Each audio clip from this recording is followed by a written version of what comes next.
His jealousy and insecurity had taken root, and that night, for the first time, he raised his hand against her. Ahai was in shock. In the heart of a small village nestled between rolling hills and vast green fields, lived a woman named Ahai. She was known far and wide for her beauty, her unwavering faith, and her heavenly voice that seemed to bring peace to anyone who heard it. Every Sunday, the church would fill to the brim, not just with villagers but with people from neighboring towns, all drawn to the angelic melodies that Ahai sang. Ahai's dedication to her faith was as steadfast as the rising sun. She spent her days helping in the church, teaching the children, and caring for the elderly. Her evenings were often spent in prayer and reflection, her voice softly humming hymns as she went about her chores. Despite her busy life, she never once wavered in her devotion to God.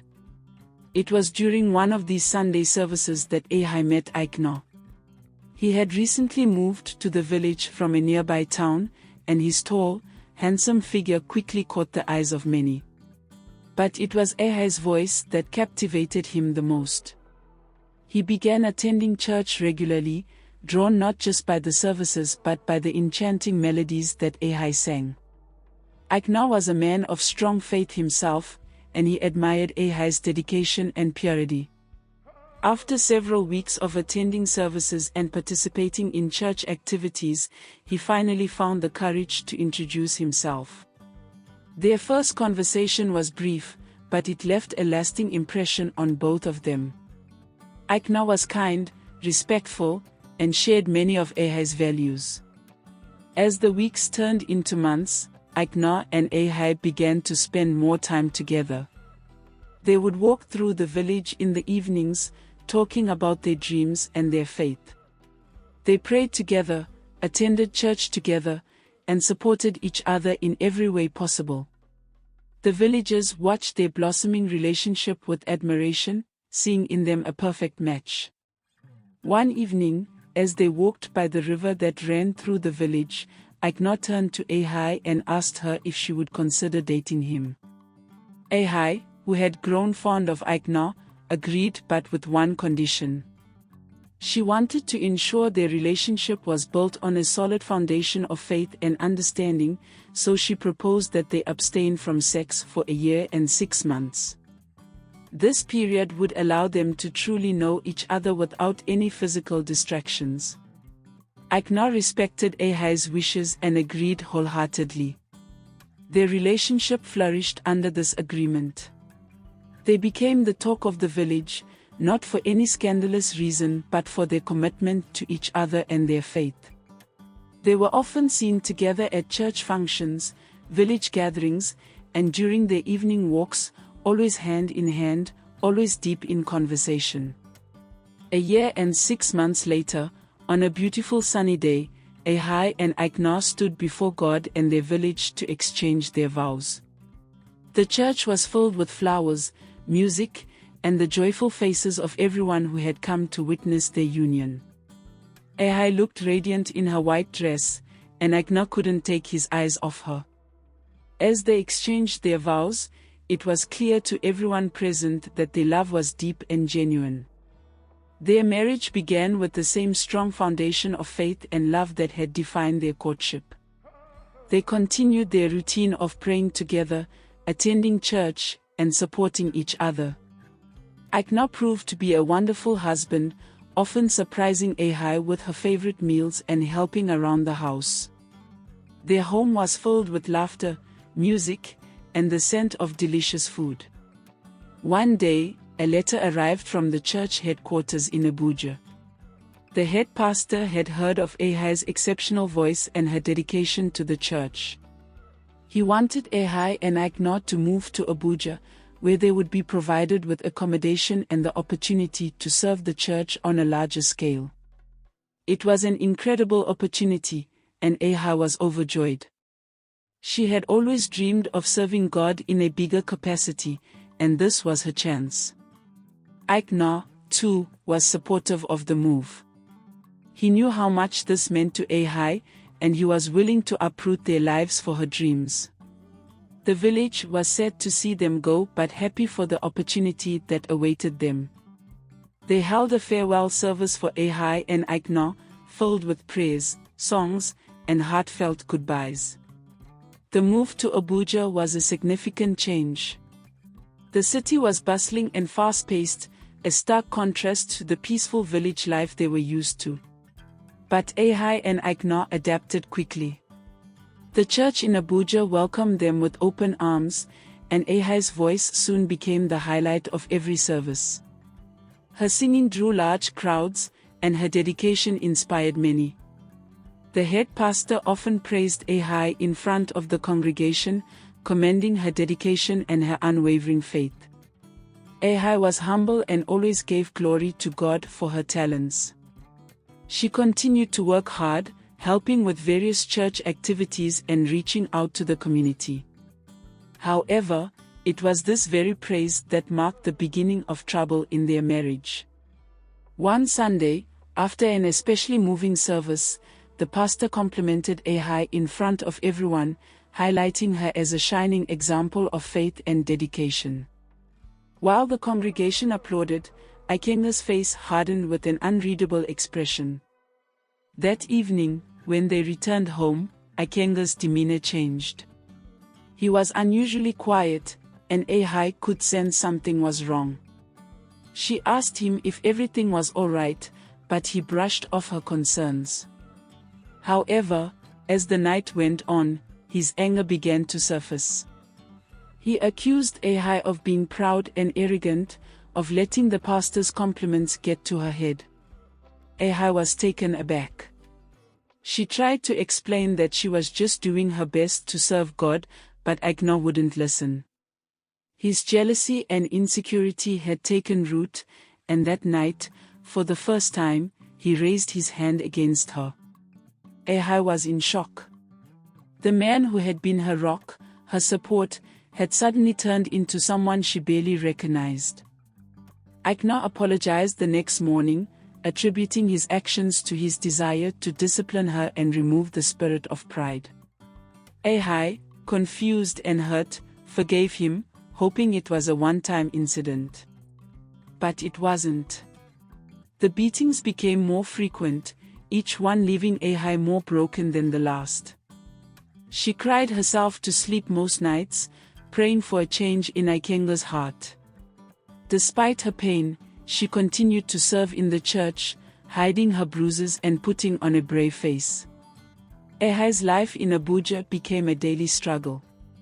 While she continued to serve the church and inspire many with her voice, her personal life was falling apart.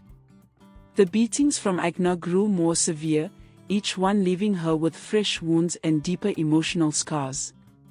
She tried to hide her pain, but it was becoming increasingly difficult.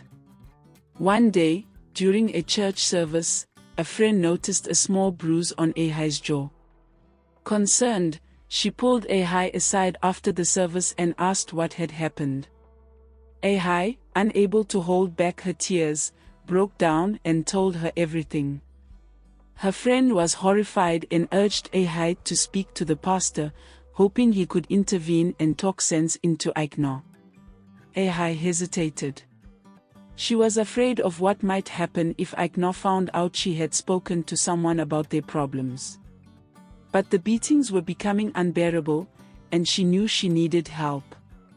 After months of deliberation and increasing abuse, she finally decided to take her friend's advice and speak to the pastor.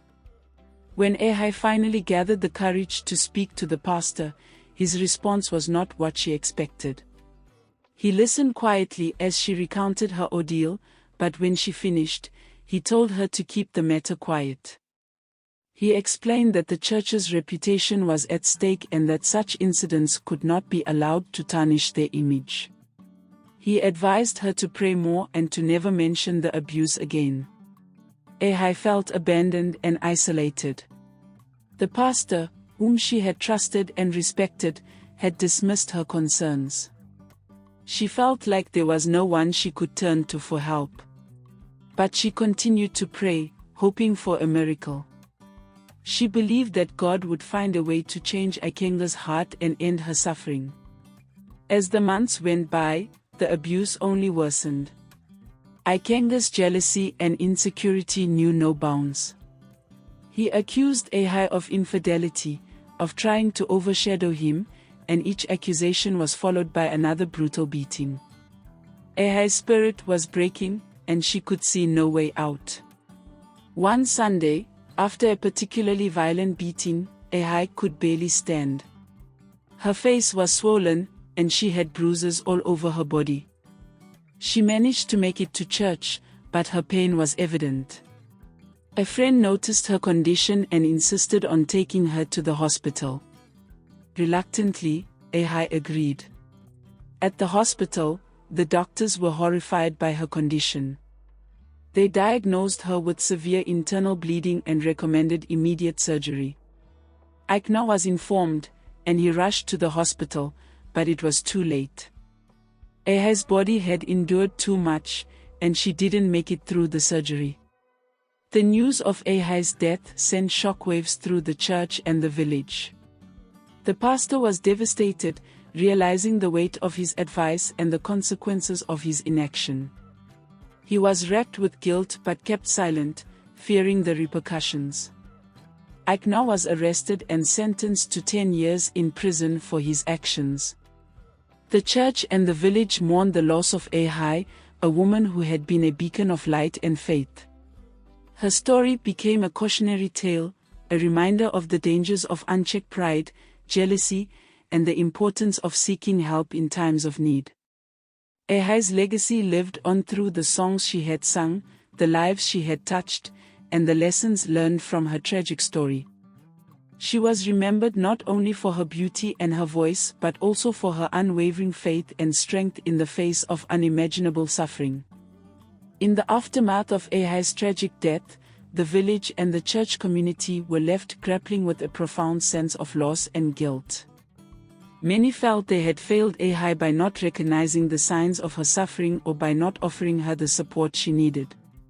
Her story sparked a deep reflection within the community about the role of faith, support, and intervention in the face of domestic abuse. The pastor, in particular, was haunted by his role in the tragedy. He had advised Ahai to remain silent, prioritizing the church's reputation over her safety. The weight of his mistake hung heavily on him, and he knew he needed to make amends. He began to openly speak about Ahai's story during sermons, emphasizing the importance of compassion, intervention, and the need to support those in abusive situations.